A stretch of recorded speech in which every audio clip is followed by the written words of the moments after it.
The morning mist lingered over the small village nestled between rolling hills and thick, ancient forests. The air was cold and damp, carrying the faint scent of wet earth and wood smoke from the chimneys. Life here was governed by the rhythm of seasons and the unyielding demands of survival. Every day, the villagers faced the harsh reality that without the labor of each individual, the fragile web of life in the settlement could unravel. It was not luxury that dictated their existence, but the raw, unembellished necessity of food, shelter, and protection from the unforgiving elements. In the center of the village stood a small cluster of timber-framed houses with thatched roofs. The walls, reinforced with clay and straw, bore the marks of tiny patches of decay, moss creeping along the beams, and the occasional repair made from freshly cut timber. Children ran barefoot through the muddy lanes, their laughter punctuated by cries of crows overhead and the occasional bark of a dog. The village well, a simple stone structure, was already busy with women and men drawing water for the morning chores, carrying it back in wooden buckets.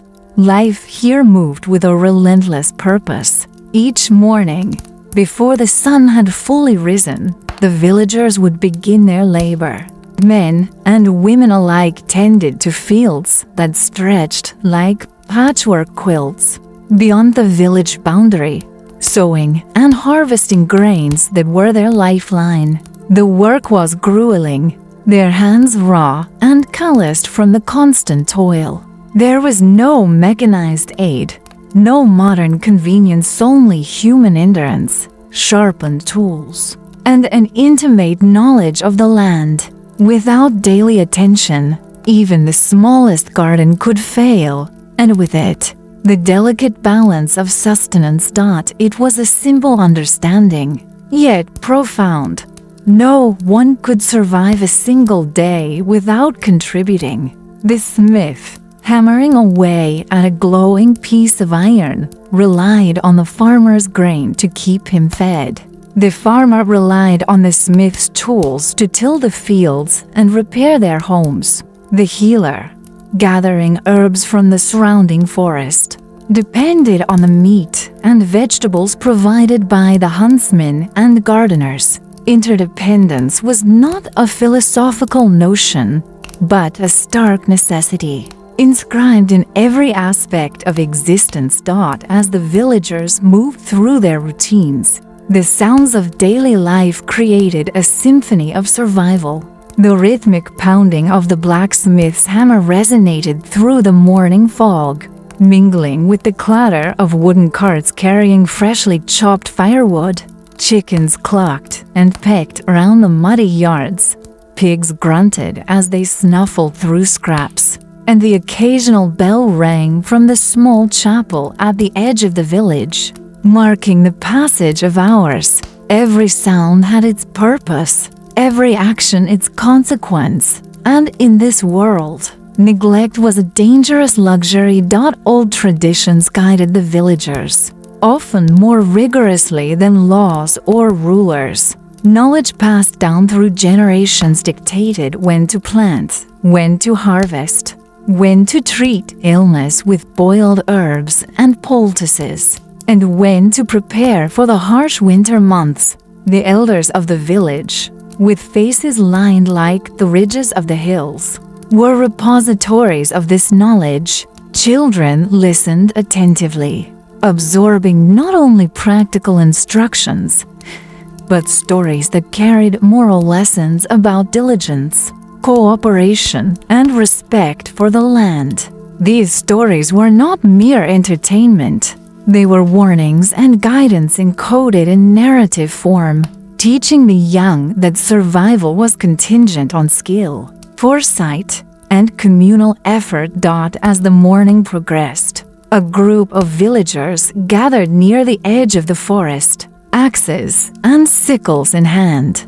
They prepared to venture into the woods to collect timber for repairs and firewood. The forest was dense, shadowed, and alive with hidden dangerous wild animals, unstable ground, and the ever-present risk of injury. Yet, it was also abundant with resources that were vital to the village's continued existence. Survival demanded courage, knowledge, and a keen eye for detail. Each cut of a tree, each careful step across the underbrush, was a reminder that human life was fragile and intimately tied to the natural world. Inside one of the larger houses, a woman tended to her hearth, kneading dough for bread while keeping one eye on a small child who crawled nearby. The warmth of the fire contrasted sharply with the cold, damp air outside, but it was a fleeting comfort. Every ingredient for the bread flour, water, salt represented the culmination of labor that had begun long before she woke that morning. Wheat had been planted, nurtured, harvested, ground, and transported, often under strenuous conditions. Each step required effort, skill, and vigilance. To neglect even one part of this chain meant failure, hunger, and suffering. The village life, though harsh, was filled with quiet moments of intimacy and human connection. Neighbors shared food and tools, exchanged news, and assisted each other during childbirth, illness, or accidents. These interactions were crucial, not merely for social cohesion, but for survival itself. Isolation in this world was perilous. A single day of neglect or misfortune could set off a chain reaction threatening lives and livelihoods. Every decision mattered, from the timing of sowing seeds to the careful repair of a leaking roof. Life was unforgiving, and even small missteps carried significant consequences. By midday, the sun had climbed high, casting sharp shadows across the uneven streets. Sweat glistened on foreheads, hands blistered and streaked with dirt, muscles aching from continuous labor. Yet, there was a rhythm to the toil, a communal dance that balanced danger with necessity. Men returned from the fields, carrying bundles of wheat or harvested vegetables, their bodies tired but purposeful. Women transported water, tended to animals, and prepared the midday meal, often over a fire built in the open yard. Everyone contributed, knowing that survival was contingent on the collective effort. In this medieval world, every aspect of daily life underscored a fundamental truth. Survival was not a passive state, but an active engagement. Each moment demanded attention, skill, and labor. The luxury of idleness did not exist. Even rest was measured and functional, taken only to recharge for the next set of essential tasks. The villagers understood implicitly that their lives were interconnected, bound by the shared struggle against the elements, hunger, and disease. Any lapse, however brief, could threaten the delicate balance that allowed them to exist at all. As the afternoon sun began to lower, casting a golden hue over the village, the pace of work shifted subtly. Tasks transitioned from the urgent to the preparatory. Farmers repaired tools, gathered seeds for the next planting, and tended to livestock. Women spun wool, stitched garments, and prepared preserved foods for storage. The blacksmith cooled and sharpened his tools, readying them for future use. In every action, there was a recognition that the day's survival depended not only on present labor, but on planning for the uncertain future. Evenings in the village were marked by communal gatherings around fires, where stories and practical knowledge intertwined. Elders recounted events of past winters, failures and triumphs, and the consequences of neglect or recklessness. These tales served both as entertainment and caution, reinforcing the principle that survival required constant vigilance. Children listened with wide eyes, absorbing lessons that would guide their actions for the rest of their lives. The community's wisdom was embedded in these narratives, teaching that to live without purpose, skill, and awareness was to risk extinction. As night fell, the village settled into a quieter rhythm. Lamps and torches flickered against the timbered walls, illuminating the worn faces of those who had labored from dawn. The cold seeped in, reminding all that warmth, food, and shelter were not guarantees, but achievements earned through constant effort. Fires were stoked, animals secured, and preparations made for the darkness ahead. Sleep came as a necessary reprieve, brief and cautious, for the next day would demand the same unrelenting commitment. The villagers understood that their existence was precarious, balanced between survival and calamity. Each day reaffirmed a central truth: without diligence, skill, and communal support, life could not be sustained even for a single day. There was no room for carelessness, and every individual's contribution mattered. In this harsh medieval reality, the delicate interweaving of labor, knowledge, and cooperation formed the fabric of survival, a testament to human resilience and the unyielding power of necessity. The night deepened, and the village lay under a blanket of silence, interrupted only by the distant howl of wolves and the rustle of leaves in the wind. Yet, within the homes, life persisted. Fires burned, children slept, and plans for tomorrow quietly took shape. Every individual, from the youngest child to the oldest elder, understood that survival was not a solitary endeavor, but a shared, relentless pursuit. The world outside was indifferent, and only through sustained effort, vigilance, and collaboration could life continue. The dawn broke slowly over the village, pale sunlight filtering through the dense fog that clung stubbornly to the forest edges. The villagers stirred from their meager slumbers, stretching sore limbs and rubbing sleep from their eyes. The early morning chill bit through threadbare clothing, and the wooden floors of their homes offered no comfort. Each day began with an unspoken understanding. Without immediate action, survival would falter. Outside, the sounds of the village morning came alive: the clatter of wooden buckets, the lowing of cattle, and the occasional crow of a rooster piercing the mist. Among the early risers was a young farmer, Thomas, whose hands were already cracked from last season's labor. He moved toward the field, carrying a sickle that had been sharpened carefully the night before.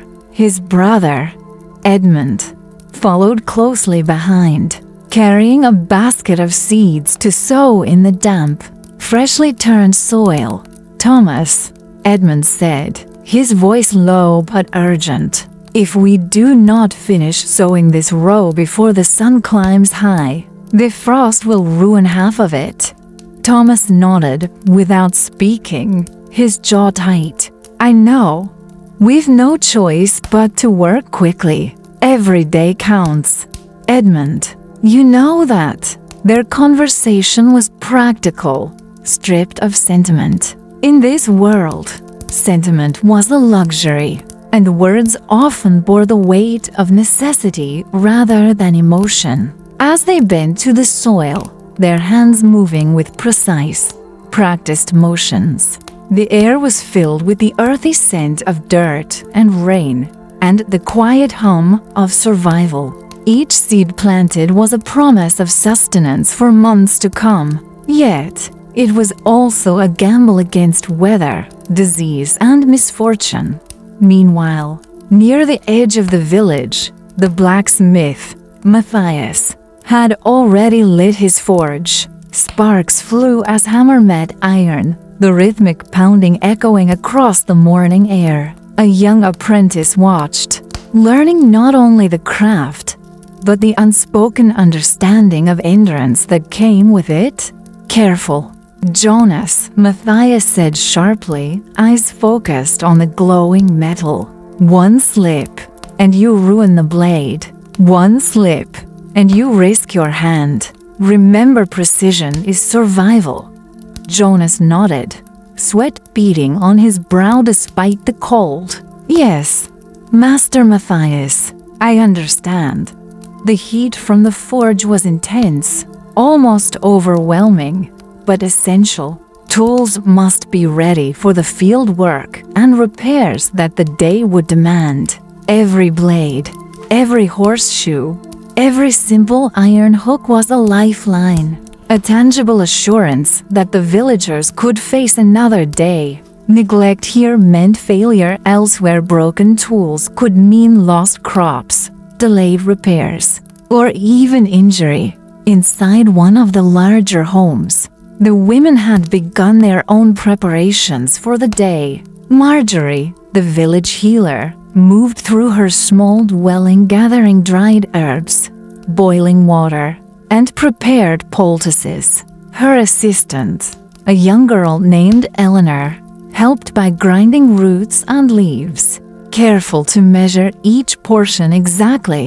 "Marjorie, why must we do this every day?" Eleanor asked, her voice tinged with fatigue. "Because, child," Marjorie replied, "if we skip even one step, the sick may suffer. And when people suffer, the whole village feels it. Our work keeps more than bodies alive, it keeps hope alive. Do you understand?" Eleanor nodded, absorbing the weight of her mentor's words.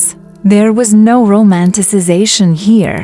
Life and death were matter-of-fact realities, and the village's survival depended on every careful action. Outside, the farmers continued their work. Sweat dripped from their brows as they bent over the furrows, scattering seeds evenly, covering them with soil, and pressing the earth down with practiced hands. Each movement was deliberate, honed by years of repetition, and yet every day presented new challenges. Unexpected rain, a wild animal, or even the subtle shift in the soil that could ruin the harvest. Survival was not guaranteed. It had to be earned, over and over again. As midday approached, the village prepared for the communal meal. Fires were lit in open yards, water heated, and bread baked over wood flames. The aroma of cooking food was rich and earthy, a brief solace in a world dominated by labor and uncertainty. Villagers gathered in small clusters, sharing not just food, but news of the surrounding lands, the health of crops, the movement of traders, or the sighting of wolves near the forest. Old Gregory, the village elder, sat by the largest hearth, watching with a critical but kindly eye. His face, lined deeply from years of labor and exposure to wind and sun, carried an authority that was respected by all. "Have you checked the northern fence?" he asked a young man passing by with a basket of beans. "The wolves grow bolder each season. If we neglect the barrier, they will take more than chickens this time." "Yes, Gregory," the young man replied. "I repaired the post yesterday. It should hold." Gregory nodded, satisfied for now. But he knew vigilance could not be relaxed. Every wall, every fence, every precaution was a buffer against chaos. A single lapse could bring ruin, reminding all that survival was fragile and earned.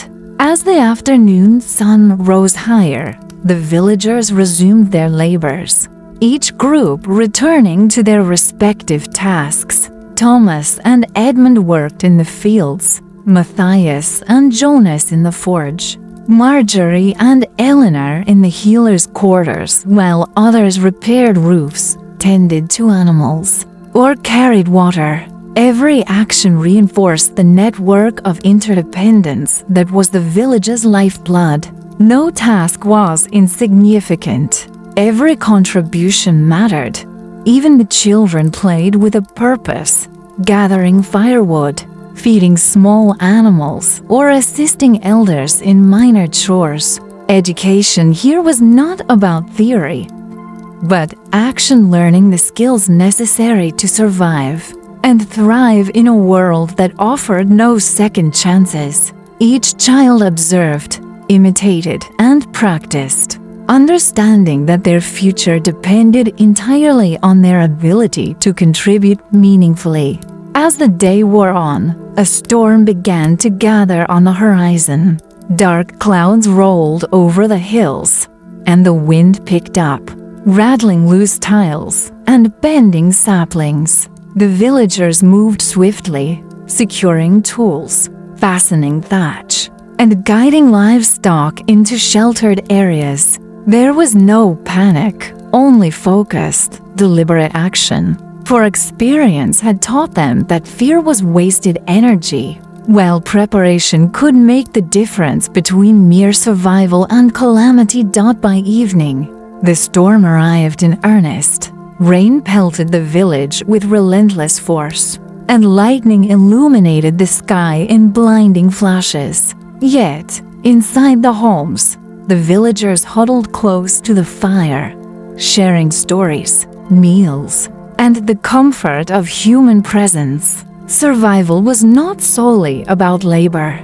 It was also about maintaining spirit, cohesion, and resilience. Every tale told, every lesson reinforced, strengthened the bonds that held the village together against the indifference of nature.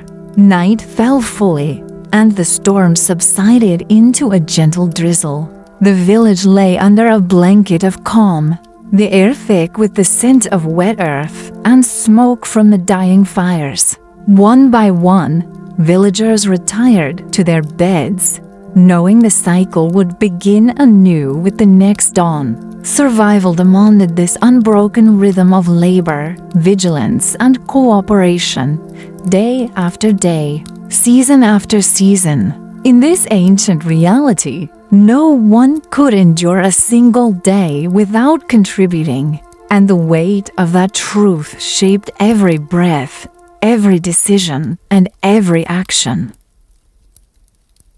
The following morning broke with an uneasy silence. The storm from the previous night had left the village soaked and battered.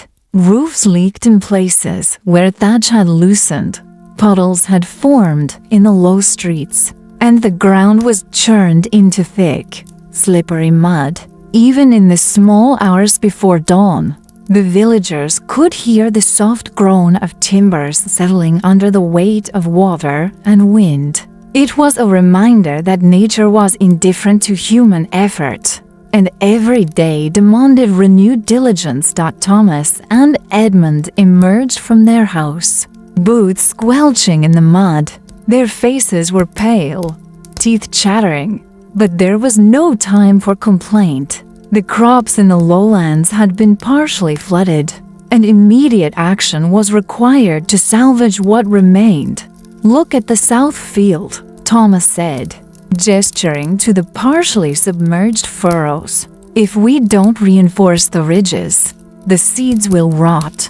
Edmund grabbed a plank and began hammering stakes into the soft soil. "I don't like this," he admitted quietly. "The ground is too soft. The rain could come back any moment." Thomas frowned. "We have no choice. One day of inaction could ruin the harvest for months. You know that as well as I do."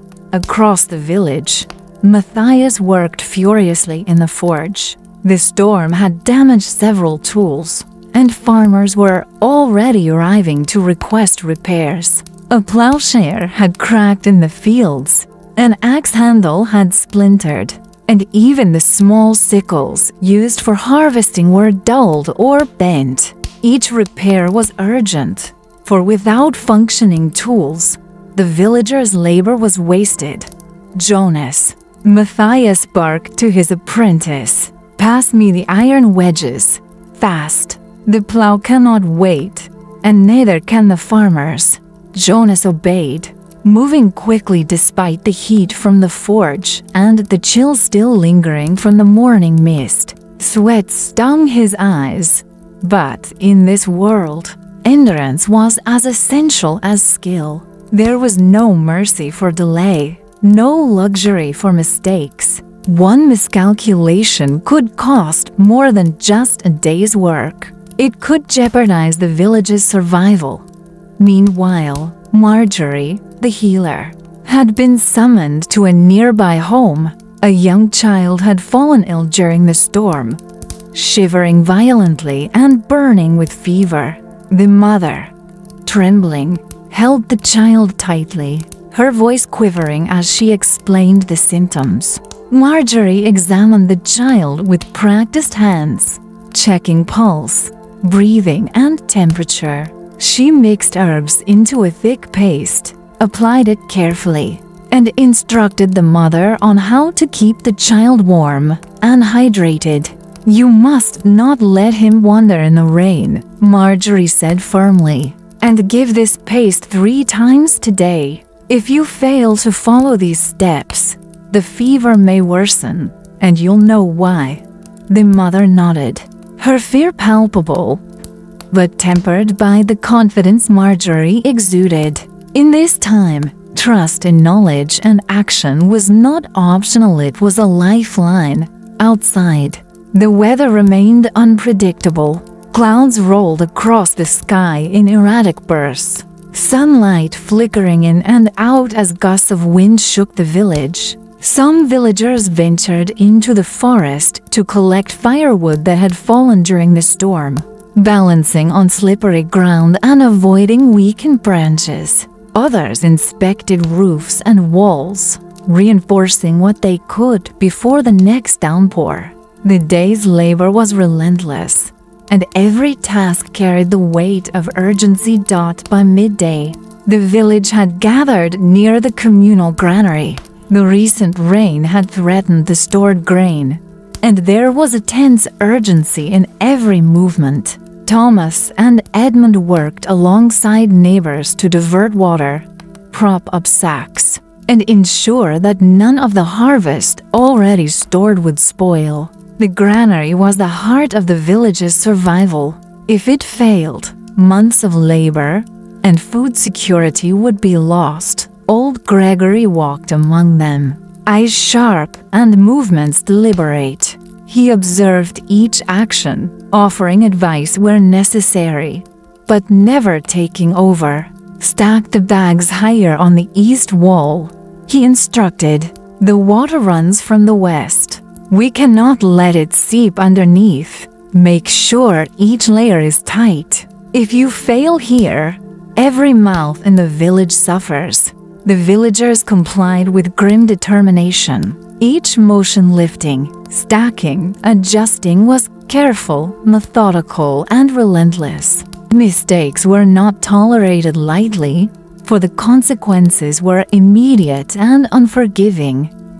Meanwhile, a small drama unfolded near the well. A young boy had fallen into a shallow pit while collecting water, his cries echoing across the village. Thomas and Edmund rushed to his aid, hauling him out with mud-caked hands and trembling arms. The boy was shaken, but uninjured, and the villagers comforted him, silently reinforcing the lesson that vigilance was essential in every moment of life. Evening approached with a sharp chill. Fires were rekindled in homes, meals prepared with the remnants of the day's labor, and clothing hung to dry as much as possible. Exhaustion was universal, but rest was brief and measured. Every individual understood that the night was merely a pause, not an escape. Sleep provided temporary relief, but dawn would demand renewed effort, vigilance, and coordination. As darkness fell, Thomas sat by the hearth with Edmund. The fire's warmth was a fragile comfort against the cold seeping through the walls. "Do you ever wonder," Edmund asked quietly, "how anyone survived before all this knowledge? Before the tools, the practices, the warnings?" Thomas looked into the fire, the embers glowing dimly. "We survive because we must," he said. "Every generation learns, adapts, and continues. Those who fail are forgotten. We do what we can, and that is enough." The storm had left its mark, but the village endured. Each challenge faced, each task completed, reinforced a simple truth.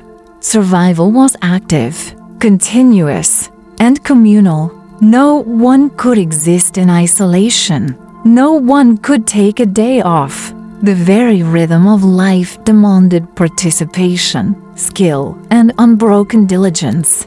And so, the village settled into the night. Fires crackling, animals secured, and the inhabitants slowly succumbing to the exhaustion of relentless labor. Outside, the wind whispered through the trees, a reminder of the fragile boundary between life and calamity. Inside, human resilience, knowledge, and cooperation persisted, keeping the village alive against the indifferent forces of nature. Every day would repeat this cycle: labor, vigilance, and survival. And every day, the lesson remained unchanged. One day without effort could unravel everything, and no one could endure without contribution. The morning was gray and heavy, the sky hanging low with clouds that promised more rain. The ground remained waterlogged from the previous storms, turning paths into treacherous stretches of mud. Villagers moved cautiously, boots sinking into the soft earth.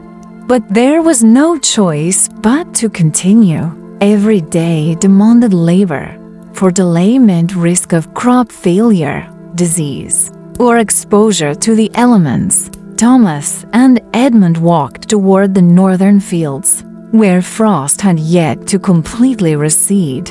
The storm had left debris, broken branches, torn leaves, and scattered seeds. The brothers began clearing the land, muttering among themselves in low tones. "This frost may ruin the early shoots if we do not cover them," Edmund said, his breath visible in the cold air. "But the mats we wove last season are damp and heavy." Thomas grunted, his fingers numb. "We'll lay them anyway. Better to risk the mats than lose the whole crop. You know what's at stake." While they worked, a shout came from the forest edge.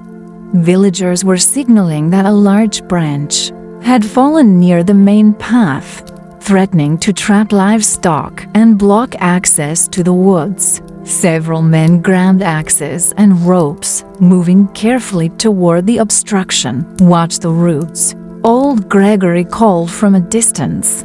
"They may be rotten from the storm. One misstep, and the tree could shift. Keep your balance." The men nodded, eyes narrowed with concentration. Nature in this world was merciless, and miscalculation could be fatal. One wrong movement, one underestimated risk, and not only crops, but human lives could be lost. Inside the village, Marjorie was tending to a sickly woman, the latest in a string of ailments that had appeared after the storm.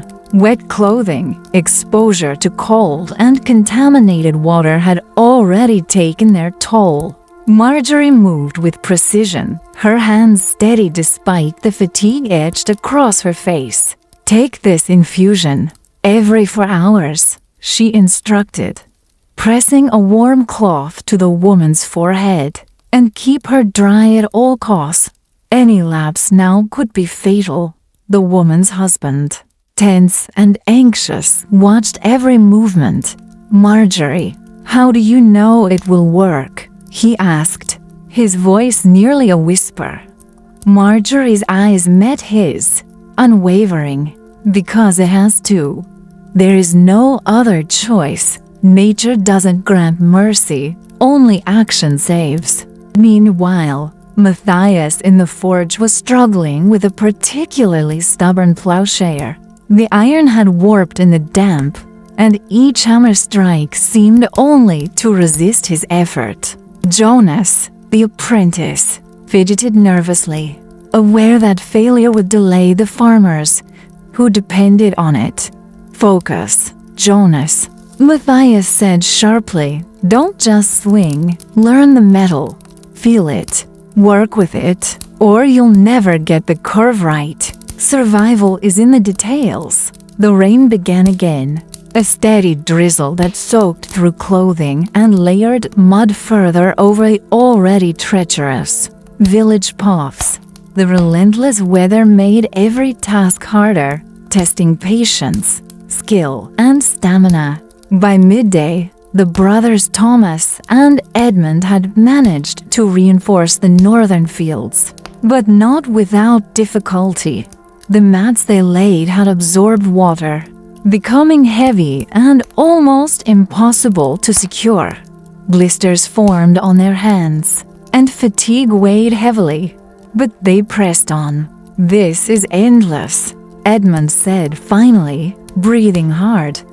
I can barely lift one mat, and there are dozens more. Thomas paused, wiping the sweat and rain from his face.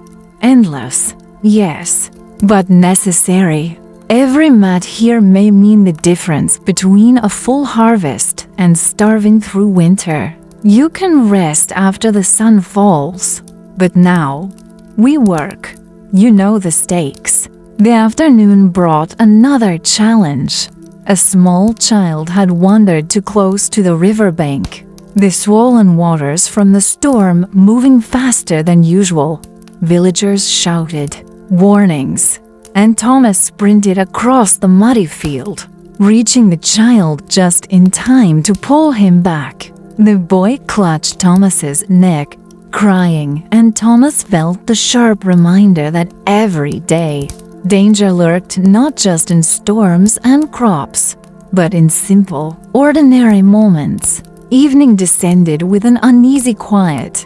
Fires were stoked, meals hastily prepared, and wet clothing laid near the hearths to dry. The villagers gathered in small clusters, sharing news of the day's efforts and mishaps. There was exhaustion, yes, but also a shared sense of achievement. Survival in this world was earned every hour. Old Gregory addressed a group of young men and women, his voice carrying through the damp air. Remember, one day without care can unravel everything, not just crops, not just tools, but lives. You may think a single mistake is small, but in this village, every action counts. Each of you bears the responsibility of not just your own survival, but that of the community. His words resonated in the dim light of the hearths. Each villager, young and old, understood the weight of that statement. Life was unyielding, and the slightest lapse had consequences. Far beyond individual concern, survival was communal, immediate, and unforgiving. Night brought restless sleep, punctuated by distant the howls of wolves, the groan of timber, and the persistent drip of water through damaged roofs. Villagers dreamed lightly, aware that the dawn would bring new challenges: work in soaked fields, repairs, tending to the sick, and ensuring that nothing was lost to negligence. Each day, each hour, each action mattered.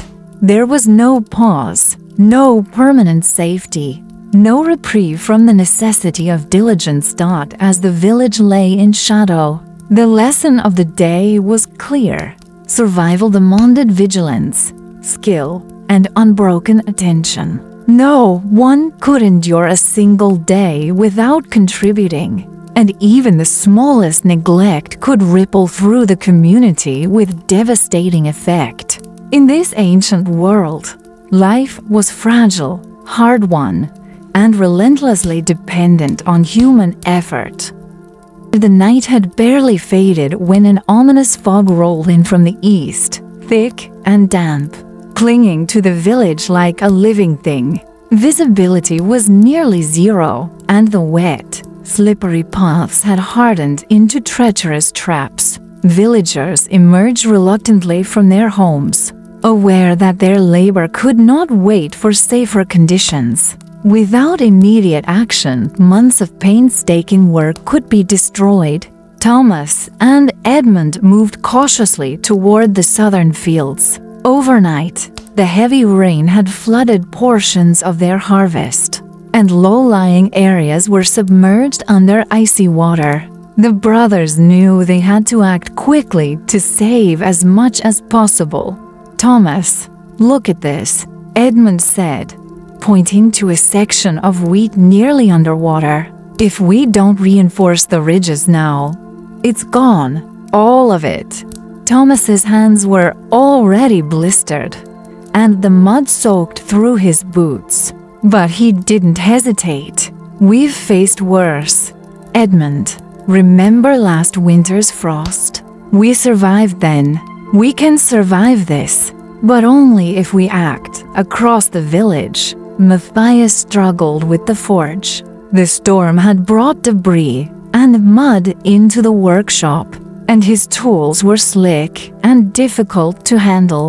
The farmers arrived, urgency etched into every line of their faces. A plowshare had bent under the weight of wet soil. A hoe had split, and several sickles had dulled from the relentless use. "Jonas, steady now," Matthias shouted.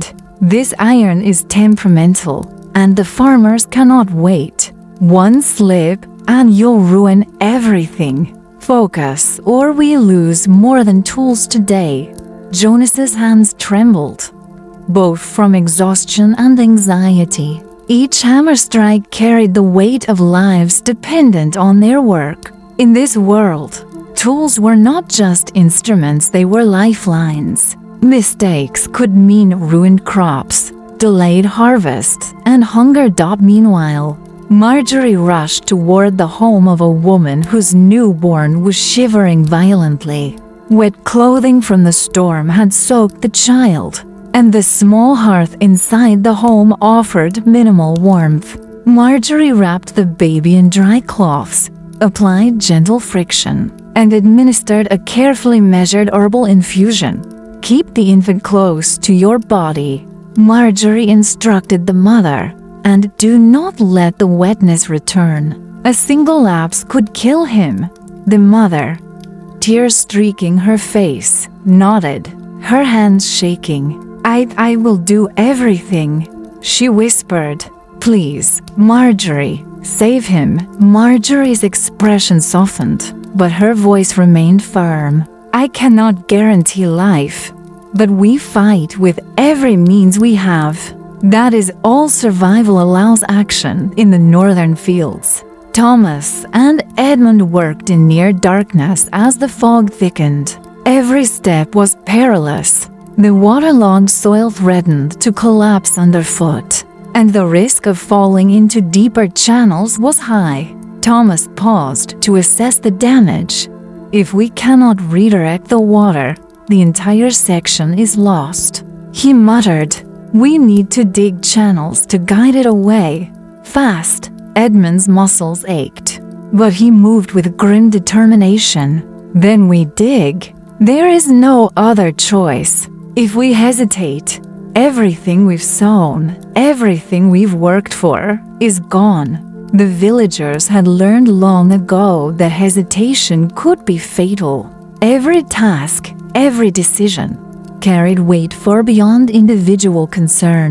Neglect, delay, or miscalculation could ripple through the community with devastating effect. Survival was a shared responsibility, and each person's contribution or failure had consequences. By midday, The storm had intensified, rain now slashing sideways with a fierce wind. The village animals, already stressed from wet conditions, were frantic. Cows bellowed in panic, chickens scattered and hid under broken fences, and pigs squealed in confusion. Villagers moved desperately to secure them, mud caking their clothing and soaking through every layer.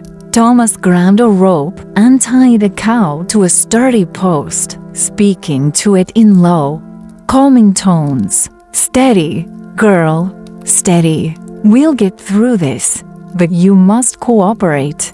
Edmund wrestled with a flock of chickens, mud coating his arms and face. "Every minute counts," he shouted to passing villagers. "One loose animal, and we risk more than chaos, we risk hunger for months." Inside, Matthias finished repairing the last of the essential tools, sweat dripping from his brow, hands sore. Yet, he immediately began preparing additional implements in anticipation of more urgent needs.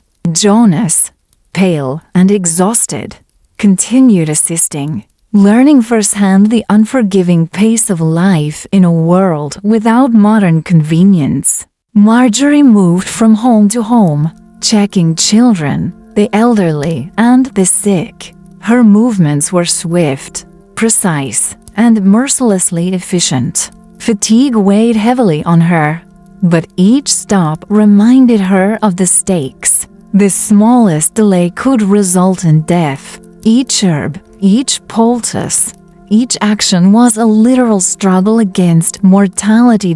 As night fell, the storm finally relented, leaving a trembling calm in its wake. The villagers, soaked and exhausted, gathered near the central fire. They huddled together, sharing dry clothing, food, and warmth. Every face told a story of strain, determination, and relentless effort. Even in rest, the weight of survival lingered.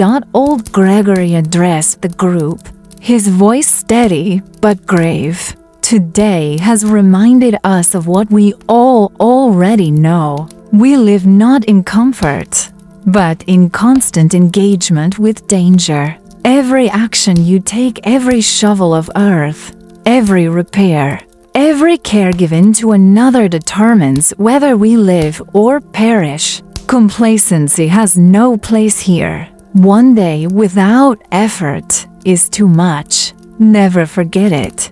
The villagers listened in silence, the crackling fire the only sound breaking the tension. Each person understood the truth of his words. Survival was earned every single day by diligence, skill, and cooperation. Any lapse could unravel the tenuous security they had fought so hard to maintain. That night, sleep came as a brief, uneasy reprieve. Dreams were haunted by flooded fields, twisted tools, sick children, and the relentless march of time. When dawn came again, the cycle would resume work in the mud, tending to animals, repairing structures, and ensuring nothing was lost to neglect. Life in this village was a constant struggle, but the villagers endured because they had no choice. To survive, one had to act, always, without pause. And so, in the gray light of early morning, the village stirred again, unbroken, but weary. The lesson etched indelibly into every mind. No one survives a single day without effort, and survival is forged by the unrelenting will to act, to contribute, and to endure. The morning fog lingered, thick and suffocating, as if the village itself held its breath. Overnight, rumors had spread that a pack of wolves had been seen prowling near the forest edge. Closer than ever before, their howls echoed faintly through the mist, a chilling reminder that danger never rested. The villagers moved with an urgency born of experience, knowing that complacency could cost livestock, crops, or even lives. Thomas and Edmund gathered near the fields, tools in hand, surveying the damage from the previous storms and preparing for the day's work. Their neighbors approached, bringing news of a recent attack on a nearby farmstead, where a few goats had been killed. Fear and resolve mingled in the cold morning air. "We need to reinforce the fences," Thomas said, voice low but firm. "Not just the northern fields, every enclosure. The wolves won't wait, and neither can we." Edmund nodded, grabbing spare posts and tying rope around them. "I'll help with the northern pens. You coordinate the southern ones. If we split too thin, we risk everything." In the village center, Matthias's forge blazed brighter than ever, the heat a stark contrast to the damp chill outside. Farmers brought broken tools from yesterday's efforts, some bent or cracked from the wet soil, others dulled from overuse. Each hammer strike rang out, loud and decisive, echoing over the village. "Jonas, bring the wedges." Matthias barked, sweat dripping down his brow. The plowshare for the southern fields must be ready by noon. No excuses. Jonas obeyed, the tension in his shoulders evident. Every mistake here carried consequence. Broken tools could mean delayed sowing, missed harvests, and ultimately, hunger. The blacksmith's forge was the lifeline of survival, and today, it pulsed with urgency. Meanwhile, Marjorie made her rounds, her steps quick and precise. She checked on the sick, the elderly, and any child left exposed by the storm. In one small home, a feverish boy clutched his mother's arm, tears streaking his mud-smeared face. "You must keep him warm," Marjorie instructed, adjusting blankets and wrapping a damp shawl around his shoulders. "Do not let him shiver. This is a matter of life or death." The mother nodded frantically, voice quivering. I will. Marjorie, thank you. Please, tell me he will live." Marjorie met her gaze, unwavering. "I can give him a chance. That is all we can do. Nothing more is certain." By midday, the wolf threat became immediate. A scream echoed from the edge of the forest. A young girl tending goats had stumbled, and the animals scattered, panicked by the presence of predators. Thomas, Edmund, and several other men raced toward the scene. The fog made visibility near zero, but instinct and experience guided them. "Stay together," Thomas shouted. "Form a line and drive them back." Branches snapped underfoot, mud clinging to boots, hearts pounding. The wolves were larger and bolder than ever, eyes glinting in the dim light. The villagers brandished sticks, ropes, and tools, attempting to corral the animals and protect themselves. Every movement required precision. A single misstep could result in injury or death. Amid the chaos, Edmund's foot slipped in the mud. A wolf lunged, teeth bared. Thomas reacted instantly, swinging a heavy branch, striking the predator just in time to save his brother. Breathing hard, covered in mud and sweat, they regrouped, pushing the pack back toward the forest edge. When the last wolf retreated, the villagers stood panting, soaked and shaken. Several goats were lost, a minor but painful blow to the fragile balance of survival. Every loss was felt acutely. In this world, even a few missing animals could translate to weeks of reduced food or a harsher winter.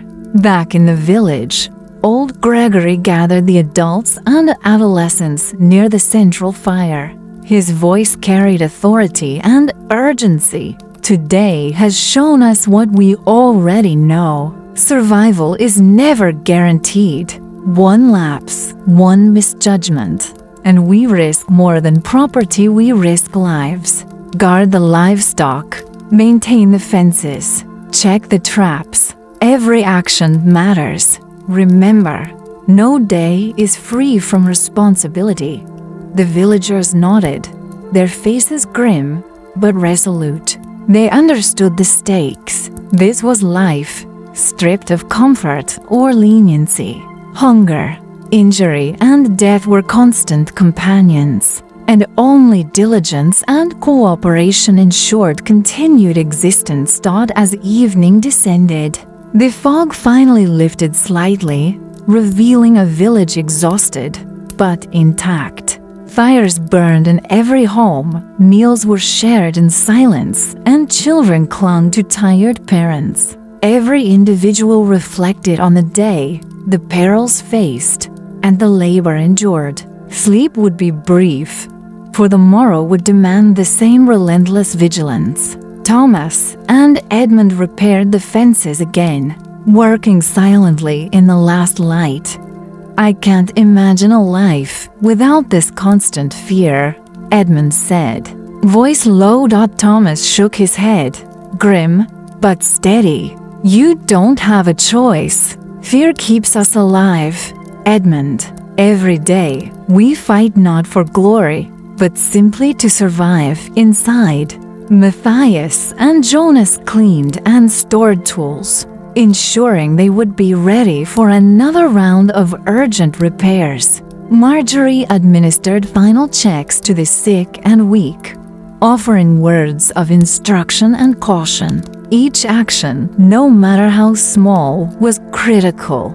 The night fell heavy, and the village settled under a canopy of stars obscured by drifting clouds. The wolf threat, the storm, the flood, and every hardship faced reminded them of a simple, unyielding truth. No one could endure a single day without effort. Survival depended entirely on human skill, diligence, and collective action. The cycle of labor, danger, and vigilance would continue, day after day, as it had for generations, and as it always would in this unforgiving, ancient world. The morning sun struggled to pierce the thick gray clouds, casting a dim light over the village. The previous day's storms had left the soil saturated, fields partially flooded, and the granary slightly damp despite careful preparations. Food reserves were running low, and whispers of concern traveled from house to house. Hunger was an unspoken, but constant shadow over every activity, shaping decisions and tempering tempers. Thomas and Edmund met near the central well, surveying the state of the northern fields. Water had pooled around the ridges, threatening the seedlings they had fought so hard to protect. "We need to reinforce these trenches, or the water will drown the new shoots," Thomas said. Eyes narrowed. "But I worry about the west field too. The soil there is softer than it should be." Edmund frowned, sweat and mud streaking his face. "We cannot do both at once. If we split ourselves, the risk doubles. What do you suggest?" Before Thomas could respond, old Gregory approached, leaning heavily on his staff. His face was grave, his eyes sharp beneath furrowed brows. "Decisions like these will define whether we survive this season," he said slowly. "You must prioritize. Which field yields more sustenance?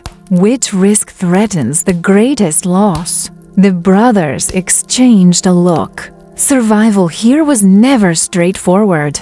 Every choice had consequences. Every delay meant potential disaster. Meanwhile, in the village center, a heated discussion had erupted among the women who managed food distribution. Marjorie, exhausted from her rounds treating the sick, stood silently as tempers flared.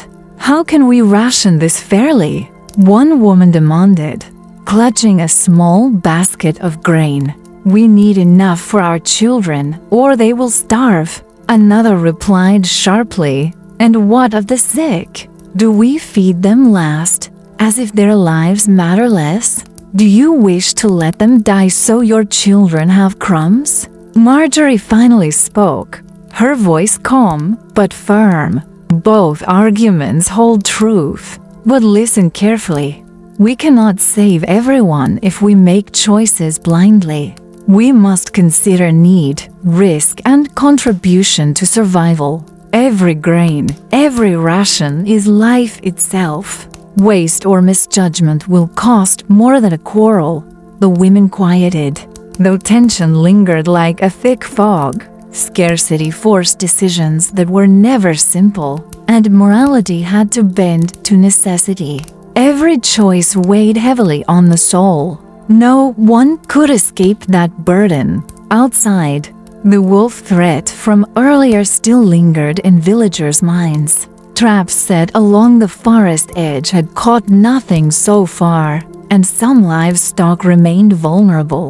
A small group, including Thomas, Edmund, and several young men, patrolled the perimeter, checking fences and snares. One of the younger men, Peter, hesitated. "I don't think the traps will hold. Maybe we should drive the animals deeper into the village until we can rebuild the fences." Thomas shook his head, frustration evident. "We cannot abandon the fields entirely. If we do, the wolves will not only take the livestock, they will destroy what remains of our crops. We must risk it carefully, or risk losing everything." Edmund placed a hand on Peter's shoulder, voice steady. "Fear is natural, but hesitation is more dangerous than the wolves. Watch, learn, and act. That is how we survive." By midday, the granary was under constant watch. Every resident, from children to elders, contributed to monitoring food supplies, preventing theft, and ensuring nothing was wasted. Even small mistakes had consequences. A dropped sack could attract vermin. A miscounted ration could mean weeks of shortage. Vigilance was the currency of survival. Inside the healer's house, Marjorie faced another moral dilemma. A farmer's child was mildly ill, but the family had little left in reserves. Treating the child required herbs that could otherwise be stored for more severe illnesses. "I cannot deny this child," Marjorie muttered to herself, gathering her supplies. "But if I give too much, others will suffer. Every choice comes with a cost." She treated the child carefully, ensuring the minimum effective dose while giving instructions to the parents about hygiene, warmth, and care. Every action was a compromise, every decision a gamble.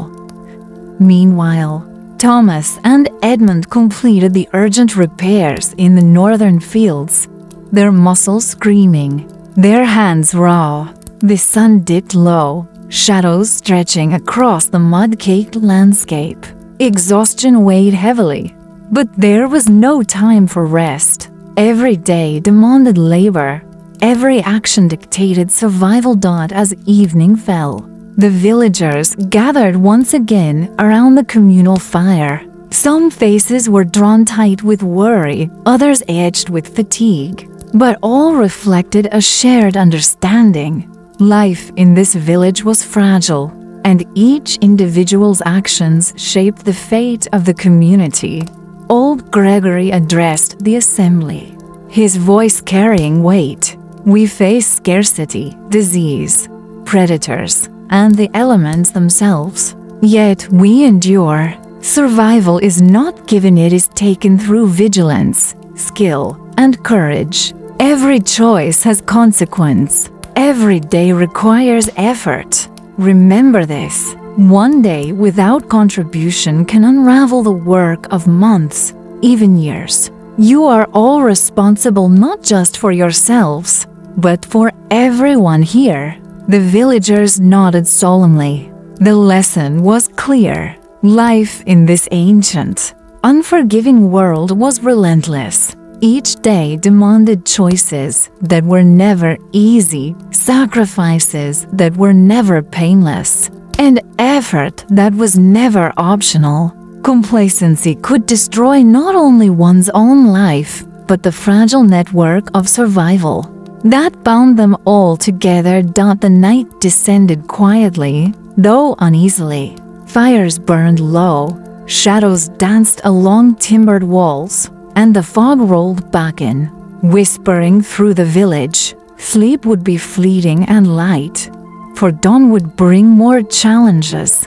Tending crops, repairing fences, caring for the ill, and guarding against predators. Every day was a test, every hour a reminder. Survival depended entirely on unbroken diligence, shared effort, and constant vigilance. And in that uneasy quiet, each villager understood the unalterable truth. In this medieval world, no one survived a single day without contribution, and the price of neglect was measured in lives, sustenance, and the unyielding weight of reality. The morning broke with an eerie stillness, the kind that comes before a storm. Clouds hung low, black and heavy, promising relentless rain. The villagers moved quickly, aware that today would test every skill, every ounce of endurance they possessed. Weeks of hardship had led to this moment a convergence of storm, scarcity, and the ever-present threat of predators. Thomas and Edmund raced across the northern fields, reinforcing ridges and channels to guide floodwater away from their seedlings. Mud clung to their boots, their hands rough from endless labor. Yet they did not pause. Every ridge fortified, every trench dug, was a line of defense against ruin. "Hold the stakes firm," Thomas shouted over the rising wind. "The soil is soft. One slip and the water destroys everything." Edmund gritted his teeth, straining with each effort. "I see it. Keep digging, don't stop." "Not today." Meanwhile, in the village center, Matthias and Jonas labored in the forge. Lightning flashed outside, illuminating the workshop through the open doors. Rain poured, and the wind threatened to drive mud into the building. Farmers arrived carrying damaged tools, some cracked beyond repair. "We must finish these plowshares now," Matthias shouted, voice echoing over the roar of the storm. "If they are late, the harvest fails. Every second counts." Jonas hammered with precision, his muscles trembling, but his focus unwavering. In this world, skill and speed were inseparable. Every tool forged, every repair completed, was another step toward survival. Marjorie moved tirelessly from home to home. She carried herbal infusions, blankets, and reassurance. Children and the elderly were her focus. Yet every step was a reminder of mortality. One misjudgment, one lapse, and lives could be lost. "This child must stay warm," she instructed a mother, pressing dry cloths to the small frame. "Keep him inside, dry and nourished. Any exposure now risks his life. Understand?" The mother nodded, voice trembling. "I understand. Thank you, Marjorie." As the storm reached its peak, the wolf threat returned. Packs had been spotted along the forest edge, drawn closer by the rising waters and confusion. Thomas, Edmund, and a group of men moved with ropes, sticks, and courage. They drove the predators back, pushing them away from livestock and families. Mud-slicked, soaked, exhausted, they fought not for pride, but for life itself. By afternoon, the rain began to relent, leaving the village battered, but intact. Damage was evident: lost livestock, waterlogged fields, and broken tools, but the villagers had endured. Exhaustion was universal, yet relief mingled with the weariness. They had survived another trial. Old Gregory gathered everyone near the central fire as evening approached. His face was lined with age and experience, but his voice carried the unshakable authority of survival forged through decades. "Look round you," he said, gesturing to the mud-streaked fields, the battered homes, the exhausted faces. "We have endured the storm, defended our village, and salvaged what we could. This is the nature of life here. Survival is never easy. It demands action, vigilance, and courage every single day. Complacency is not an option. Laziness or fear can destroy what generations before us have built." Thomas and Edmund, standing beside him, nodded quietly. Every drop of sweat, every blistered hand, every risk faced had been worth this. Another day survived. Marjorie stepped forward, addressing the women and children. "Today has tested us all, but remember, each choice, each effort, each act of care is what keeps us alive. We cannot rest on luck or hope alone. Our lives are earned through action, every day." The villagers looked around at each other, a silent bond forming through shared struggle. They had faced nature's wrath, scarcity, predators, and the constant threat of failure, and they had endured. Each individual's effort had mattered, proving the old lesson once more. Survival required participation, skill, and unbroken diligence. As night fell, fires burned low in every home. Families huddled together, exhausted but alive. Outside, the wind whispered through the trees, a faint reminder that danger would return. Storms would come again, and vigilance could never cease. Yet within each heart was a quiet triumph. They had survived, and they would rise again with the dawn.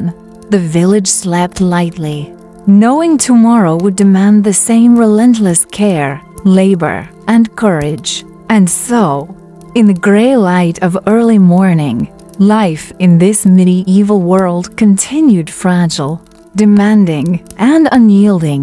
Survival had been earned once more, and the lesson remained eternal. No one survives a single day without effort, and life is sustained only through unbroken action and communal dedication.